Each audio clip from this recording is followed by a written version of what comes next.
بسم اللہ الرحمن الرحیم۔ تو بریک سے پہلے قرآن کریم نے جو چند اصول بتلائے ہیں معاشرت کے لیے، اللہ رب العزت نے ان کو بیان کیا ہے قرآن کریم کے اندر، تو ان کی طرف بریک سے پہلے آپ کی توجہ دلا رہا تھا، اور ان میں سے ایک ہے کہ وَلَا يَغْتَبْ بَعْضُكُمْ بَعْضًا، کہ تم میں سے کوئی ایک دوسرے کی غیبت نہ کرے۔ اور پھر یہ عرض کیا تھا کہ اللہ رب العزت نے اس سے سختی سے منع فرمایا ہے، اور اتنی سختی سے منع فرمایا ہے کہ اس کی پھر مثال بھی بیان کی کہ جس طرح ایک شخص اپنے بھائی کا گوشت کھا رہا ہو، تو یہ کتنی بری بات ہے اور کتنی انسان کو اس سے گن آتی ہے۔ It's so deplorable, so awful to eat your own brothers, your own siblings' meat. Just like this act is so disgusting, similarly in the eyes of Allah, when a person is backbiting, that backbiting action is so bad. اتنی بری چیز ہے غیبت کی جتنا یہ ہے اللہ کی نظر کے اندر۔ تو پھر یہاں تک بات پہنچی کہ اب چونکہ ہماری مجلسوں کے اندر ہوتا ہی یہی ہے کہ عام طور پر جب بھی مجلس کے اندر بیٹھو تو تھوڑی دیر کے بعد خیر خیریت ایک دوسرے کے پوچھنے کے بعد ایک شخص کہتا ہے، یہ بعض اوقات ایک عورت کہتی ہے کہ اس کے بارے میں پتہ ہے کہ اس نے یہ کام کیا ہے، یا فلاں شخص کے بارے میں پتہ ہے وہ اس طرح کا آدمی ہے یا اس طرح کی عورت ہے، اور بات پھر شروع ہو جاتی ہے، اور پھر دوسرا آدمی یا دوسری عورت جو ہے اس کے اوپر تبصرہ کرتے ہیں، اور پھر تیسرے درمیان میں، اور پھر یہ دونوں آپس میں لگ جاتے ہیں، یہ دونوں آپس میں لگ جاتے ہیں، اور پھر اس کے اوپر خوب تبصرہ ہوتا ہے، اور اس بیچاری یا بیچاری یا پورے خاندان یہ جو واقعہ پیش آیا ہے اس کا پورا پوسٹ مارٹم ہوتا ہے کہ کیا ہوا، کس طرح ہوا، اور خوب غیبت کے اندر، اور شیطان کو اس وقت مزہ آ رہا ہوتا ہے۔ At that time شیطان is enjoying it because you are doing exactly what شیطان is asking۔ تو اب جو ذمہ دار ہوتے ہیں یا جو علماء ہیں یا جو دیندار ہیں، ان کے لیے اتنا کہنا کافی نہیں کہ بھئی یہ حرام ہے، اس طرح نہ کرو، حالانکہ جب اللہ نے ہمیں منع کر دیا اتنا ہمارے لیے کافی ہونا چاہیے، لیکن اگلا جو قدم ہے اس کے بعد کہ سجیسٹ کریں کہ جب ہمیں کسی چیز کی عادت پڑ گئی ہے، کوئی بیماری انسان کے اوپر آ جائے، تو ڈاکٹر کے لیے ضروری ہے کہ وہ بتلائے کہ اب اس کی دوائی کیا ہے اس بیماری کو ختم کرنے کے لیے۔ تو اس لیے میں نے عرض کیا تھا کہ درس کے اندر میں نے ایک مرتبہ اس کا ایک نسخہ بھی بتلایا تھا کہ اس کو اپنی مجلسوں سے کس طرح زائل کریں۔ ایسے کرتے ہیں، کافی کالز آئی ہوئی ہیں، ان کالز کو لے لیتے ہیں، پھر میرے طرف سے جو نسخہ ہے اور میری طرف سے جو سجیسشن ہے وہ انشاءاللہ آپ کے سامنے رکھیں گے، لیکن فی الحال جو کالز کے اوپر ہیں ان کا بھی حق ہوتا ہے۔ کالز کی طرف جاتے ہیں۔ جی السلام علیکم ورحمۃ اللہ وبرکاتہ۔ وعلیکم السلام مفتی صاحب۔ جی میرا سوال یہ ہے کہ قضاء عمری کی نیت کیسے کریں؟ جیسے کہ کافی سالوں کی قضا نماز ہے تو کیسے ادا کریں، کیا پڑھنا چاہیے، وہ بھی پلیز بتا دیں۔ ٹھیک انشاءاللہ، آپ جزاک اللہ۔ دیکھتے رہیں، سنتے رہیں، تو ضرور اس کو ذکر کروں گا۔ اگلی کال کی طرف جاتے ہیں۔ جی ایسا لگتا ہے کہ ان کی کال ڈراپ ہو گئی ہے، آپ دوبارہ فون کریں کیونکہ کافی کالز آئی ہوئی ہیں تو وہ بعض اوقات ڈراپ ہو جاتی ہیں۔ sometimes the calls drop because there's quite a lot of calls waiting, so we'll go to the next one۔ السلام علیکم ورحمۃ اللہ وبرکاتہ۔ Walaikum assalam. Good evening, sir. How are you, dear respected scholar? وعلیکم السلام ورحمۃ اللہ۔ بھائی ٹیکا Khan, are you okay؟ Alhamdulillah, alhamdulillah. The nights are drawing in, the evenings are getting dark early, but I'll keep it short and sweet. You're exactly right. Ribat, even our elder generation, they're all bored, they've got nothing to do, stay at home on the phone all the time, or the lady or even the gent, nothing else to do, because it's all about boredom, and you're quite right, Shaitan is getting more excited. Even youngsters these days sitting around when they've got nothing to do on their mobile. Oh, this boy is doing this, this is doing this, this is doing this. You're exactly right, sir. But the point is, when Allah puts deen into your heart, proper, you have to have full yaqeen.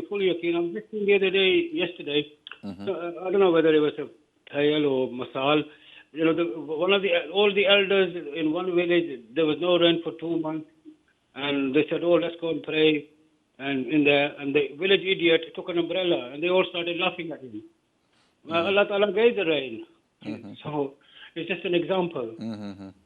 صحیح. Thank you very much, sir. MashaAllah. Good contribution. Bhai Teka Khan, always good to hear from you and your contribution inshallah. اور اس طرح اگر کوئی ذہن میں بات ہو تو آپ لوگوں کے ساتھ شیئر کرنا چاہتے ہیں تو میرے اس شو کے اندر، یہ آپ کی شو ہے، میری اس کے اندر آپ آ کر آپ حصہ لے سکتے ہیں. اگلی کال کی طرف جاتے ہیں جی. السلام علیکم ورحمۃ اللہ وبرکاتہ. اللہ کی رحمت کا سایہ ہو آپ پر اور آپ کے اہل خانہ پر اور پوری اسلامی دنیا پر. السلام علیکم ورحمۃ اللہ وبرکاتہ. وعلیکم السلام ورحمۃ اللہ وبرکاتہ. بھائی زیغم صاحب آپ. ہیلو بھائی زیغم صاحب، وعلیکم السلام ورحمۃ اللہ وبرکاتہ. آپ کی آواز آ رہی ہے پوری جی. جی اچھا جناب، میں تو جب کبھی کوئی اس طرح سوال ہوتا ہے، کوئی آرگیومنٹ ہوتی ہے کسی کے ساتھ، تو میں ان سے یہ کہہ دیتا ہوں کہ دیکھیے میں یہ سوال جو ہے ان تک پہنچاؤں گا کہ جنہیں میں سمجھتا ہوں کہ پورے یورپ میں ان جیسا دانشور کوئی نہیں، اور جو علم کی روشنی اللہ نے انہیں عطا کی ہے واقعی وہ قابل دید ہے، تعریف ہے، اور وہ ہیں آپ. نہیں اس طرح کی بات نہیں، آپ کا حسن زن ہے. اللہ آپ کو آپ کا حسن زن قائم بس آپ کی دعائیں چاہیے بھائی. اچھا بس ایک سوال اور یہی زیر بحث ہے، کیونکہ میں انہیں جواب دیتا ہوں تو وہ کہتے ہیں نہیں، تو میں نے ان سے کہا کہ سنیں ذرا ٹی وی پر ذرا توجہ دیں. سوال یہ ہے کہ کچھ ایسے ہیں وہ کہتے ہیں، ان کے ساتھ بحث ہوئی، وہ کہتے ہیں کہ ہم 3 بار نماز پڑھتے ہیں، ظہر کی اور عصر کی ایک ساتھ کر کے، اور مغرب کی اور عشاء کی کر کے، کیونکہ ہم جب عمرہ کرنے کے لیے گئے تھے، یہ ان کا کہنا ہے کہ جب وہ عمرہ کرنے کے لیے گئے تھے تو وہ وہاں پر ایسے کرتے تھے، اور اس کے بعد یہاں پر آ کر بھی وہ چیز انہیں لاگو ہوتی ہے، اس چیز کے مستحق ہے وہ. میں کہتا ہوں یہ غلط بات ہے. اس طرح تو انسان صبح اٹھ کے 5 وقت کی نمازیں ادا کر دیں اور کہے میں تو بس میں نے اپنا فرض پورا کر لیا، تو یہ کیا صحیح ہوگا؟ تو میں نے کہا کچھ ذرا خوف خدا کرے. نہیں ایسا نہیں ہے، وہ صرف اگر 15 مائل سے دور ہوں تو آپ پلیز ذرا روشنی ڈال دیں. مہربانی، جزاک اللہ خیر. السلام علیکم ورحمۃ اللہ. اگلی کال کی طرف جاتے ہیں جی.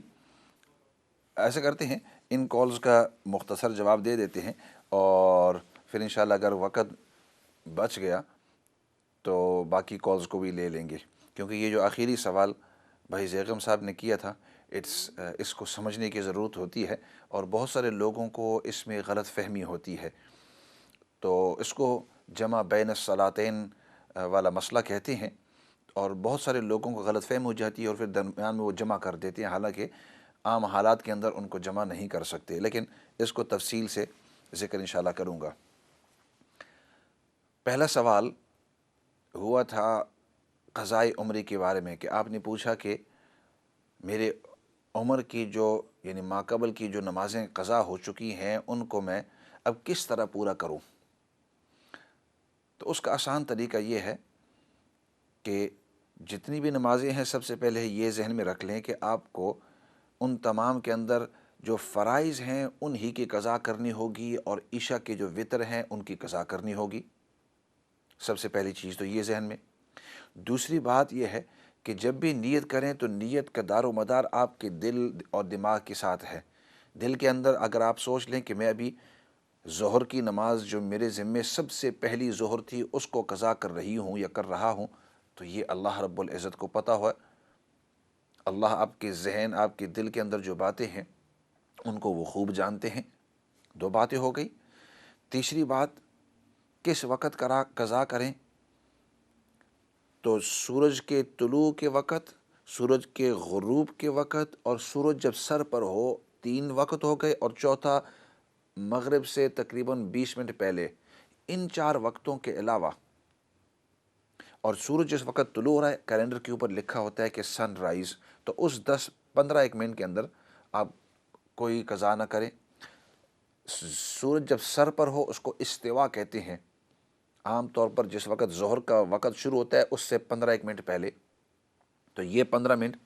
اور اسی طرح جس وقت سورج غروب ہو رہا ہو تو غروب کے وقت وہ جو 10 منٹ ہوتے ہیں، 5 منٹ 10 منٹ، اس وقت نہ کریں، اور غروب سے پہلے 20 منٹ، ان تقریباً اس 1 گھنٹے کے علاوہ 1.5 گھنٹے کے علاوہ پورے دن میں جب بھی آپ چاہیں آپ قضا کر سکتے ہیں، اور جتنی مرضی ہے آپ قضا کرنا چاہیں۔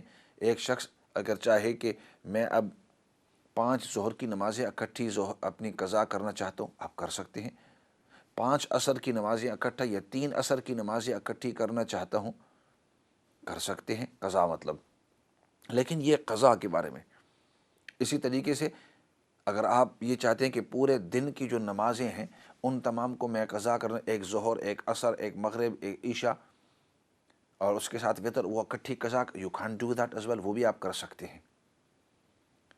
اور اس کا طریقہ یہ ہے کہ آپ اپنے طور پر اندازہ لگا لیں کہ میں نے جب بالغ ہوا تھا اس وقت سے اب تک میری کتنی تقریباً قضا ہوئی ہے۔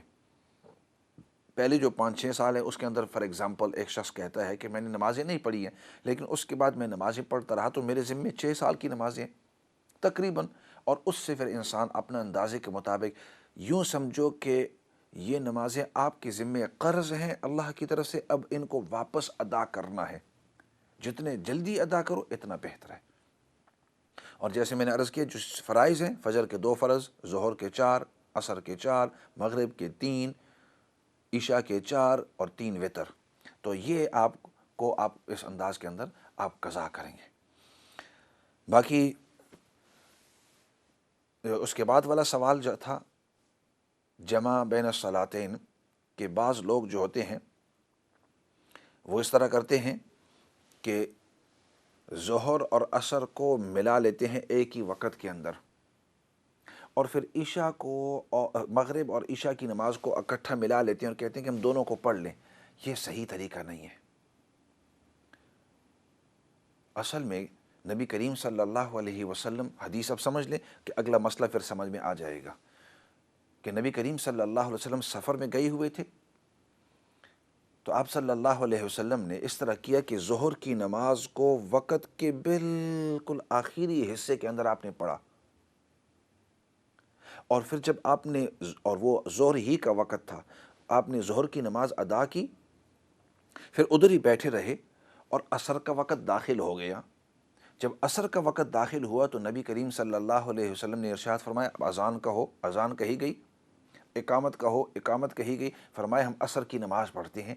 تو عصر ہی کے وقت کے اندر پھر عصر کی نماز ادا کی۔ تو دیکھنے والے نے یوں دیکھا کہ ہم، اور جو صحابہ تھے انہوں نے فرمایا کہ ہم نے ایک ہی جگہ کے اندر ہم نے ظہر کی نماز پڑھی، اور پھر تھوڑی دیر کے بعد ہم نے عصر کی نماز بھی پڑھ لی۔ پھر جب سفر جاری رہا، سفر کرتے رہے، مغرب کا وقت داخل ہوا، مغرب کا وقت بالکل آخر میں تھا، ختم ہونے سے پہلے آپ نے فرمایا اب ہم مغرب کی نماز پڑھیں گے۔